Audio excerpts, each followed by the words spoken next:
Good morning students. कल आपने पढ़ा था फैराडेज लॉ से रिलेटेड कुछ न्यूमेरिकल प्रॉब्लम।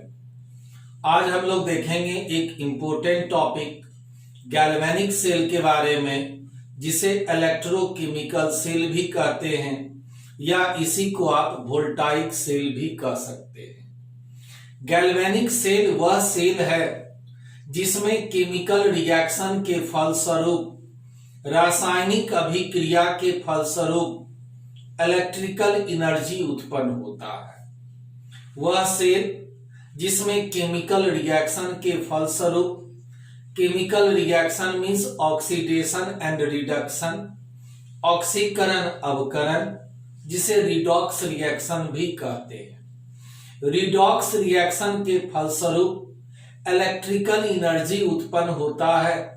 वह डिवाइस जो केमिकल एनर्जी को कन्वर्ट कर दे इलेक्ट्रिकल एनर्जी में, उसे इलेक्ट्रोकेमिकल सेल कहते हैं, गैल्वेनिक सेल कहते हैं। अब किस तरह से केमिकल एनर्जी कन्वर्ट होता है इलेक्ट्रिकल एनर्जी में, इसे हम लोग समझें। तो सबसे पहले गैल्वेनिक सेल क्या है, इलेक्ट्रोकेमिकल सेल क्या है। द डिवाइस वैसा उपकरण, यंत्र, वैसा यंत्र इन विच जिसमें इलेक्ट्रिकल एनर्जी इज प्रोड्यूस्ड, जिसमें इलेक्ट्रिकल एनर्जी उत्पन्न होता है फ्रॉम केमिकल रिएक्शन, रासायनिक अभिक्रिया के फलस्वरूप, वह इलेक्ट्रोकेमिकल सेल कहलाता है, गैल्वेनिक सेल कहलाता है या वोल्टाइक सेल कहलाता है। इन दीज सेल, इस तरह के सेल में ऑक्सीडेशन और रिडक्शन, ऑक्सीकरण और अवकरण रिएक्शन, दोनों ऑक्सीडेशन और reduction reaction occur in two separate container, दो अलग अलग कंटेनर में ऑक्सीडेशन और रिडक्शन होता है, जिसे हम लोग हाफ सेल रिएक्शन कहते हैं। और यह जो रिडॉक्स रिएक्शन है, redox, red means reduction, ox means oxidation, reduction oxidation, यह रिएक्शन स्पॉन्टेनियस होता है, स्वतः अपने आप होता है। ड्यू टू व्हिच, जिसके फलस्वरूप इलेक्ट्रिकल एनर्जी प्रोड्यूस्ड होता है, इलेक्ट्रिकल एनर्जी उत्पन्न होता है, और यह गैल्वेनिक सेल कहलाता है। तो दो कंटेनर, एक कंटेनर यहां लिया, इस कंटेनर में 1 मोलैरिटी ZnSO4 सॉल्यूशन लिया, जिंक सल्फेट का एक्वस सॉल्यूशन लिया 1 मोलैरिटी। ये दूसरा कंटेनर लिया जिसमें 1 मोलैरिटी कॉपर सल्फेट सॉल्यूशन लिया, दो अलग अलग कंटेनर लिया। CuSO4 सॉल्यूशन, इसमें ZnSO4 सॉल्यूशन रखा गया। इस ZnSO4 सॉल्यूशन में जिंक रड को डुबाया गया, Zn रड को। CuSO4 सॉल्यूशन में कॉपर इलेक्ट्रोड को डुबाया गया। दोनों इलेक्ट्रोड को एक मेटालिक वायर से कनेक्ट किया, जिसमें की लगा हुआ रहता है और एमीटर लगा हुआ रहता है। दोनों इलेक्ट्रोलाइटिक सॉल्यूशन ZnSO4 और CuSO4 सॉल्यूशन को एक इन्वर्टेड यू ट्यूब, उल्टे हुए यू आकार की नली से कनेक्ट करते हैं, जिसे साल्ट ब्रिज कहते हैं, जिसमें पोटासियम क्लोराइड और पोटासियम नाइट्रेट का सैचुरेटेड सॉल्यूशन भरा रहता है। यह साल्ट ब्रिज दोनों सॉल्यूशन को कनेक्ट करता है। जब यहां पर की डाला जाता है, जब यहां की इंसर्ट करते हैं, इलेक्ट्रिक करंट, इलेक्ट्रिक सर्किट पूरा होता है, Zn इलेक्ट्रॉन लॉस करता है, इसीलिए इलेक्ट्रॉन का फ्लो, इलेक्ट्रॉन का प्रवाह Zn इलेक्ट्रोड से कॉपर इलेक्ट्रोड की तरफ होता है।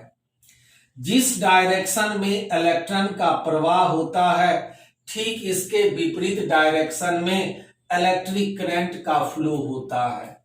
इलेक्ट्रिक करंट का प्रवाह होता है कॉपर से जिंक इलेक्ट्रोड की तरफ। तो इस तरह से इलेक्ट्रिक करंट उत्पन्न होता है। यहां पर जिंक अपना मास लॉस करता है, इसलिए नीचे की ओर हल्का या पतला हो जाता है और इस सॉल्यूशन में ZnSO4 सॉल्यूशन में जिंक आयन का कंसंट्रेशन बढ़ जाता है। जिंक यहां पर यह इलेक्ट्रॉन लॉस किया, इसीलिए यहां पर ऑक्सीडेशन हुआ और यहां पर जिंक एनोड का काम किया। चूंकि यहां पर यह इलेक्ट्रॉन लॉस किया जिंक, यह निगेटिव टर्मिनल बनाता है, जबकि कॉपर इलेक्ट्रॉन गेन किया, Cu2+ आयन यहां जमा हुआ, इसीलिए नीचे की ओर हल्का मोटा हो जाता है। कॉपर इलेक्ट्रॉन गेन करता है, यहां रिडक्शन होता है, यह पॉजिटिव टर्मिनल बनाता है, कैथोड का काम करता है। इससे पहले आप इलेक्ट्रोलाइटिक सेल में पढ़े थे, कैथोड निगेटिव होता है, एनोड पॉजिटिव, लेकिन यहां उल्टा बात, यहां एनोड पॉजिटिव टर्मिनल, यहां कैथोड पॉजिटिव टर्मिनल का काम करता है और यहां पर एनोड निगेटिव टर्मिनल का काम करता है। तो गैल्वेनिक सेल में याद रखेंगे, एनोड पर ऑक्सीडेशन होता है जो निगेटिव टर्मिनल का काम करता है, कैथोड पर रिडक्शन होता है जहां पर यह पॉजिटिव टर्मिनल का काम करता है।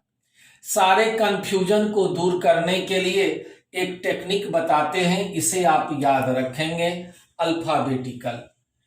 गैल्वेनिक सेल जब ये रहे तो इसमें अल्फाबेटिकल ऑर्डर याद रखेंगे। ABCD आप जानते हैं, ABCD में पहले L होता है, फिर R होता है। L का मीनिंग हुआ लेफ्ट बाईं तरफ, R का मीनिंग हुआ राइट दाईं तरफ। ABCD में पहले A आता है, फिर C आता है। A का मीनिंग हुआ एनोड, इसे आप बाईं तरफ रखेंगे। C का मीनिंग कैथोड, इसे दाईं तरफ रखेंगे।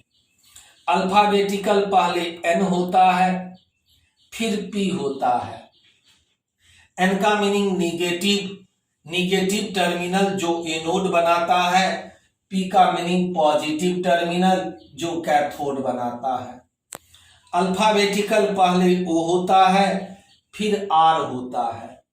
O का मीनिंग ऑक्सीडेशन जो एनोड पर होता है और R का मीनिंग रिडक्शन जो कैथोड पर होता है, और दोनों के बीच में ये साल्ट ब्रिज रहता है।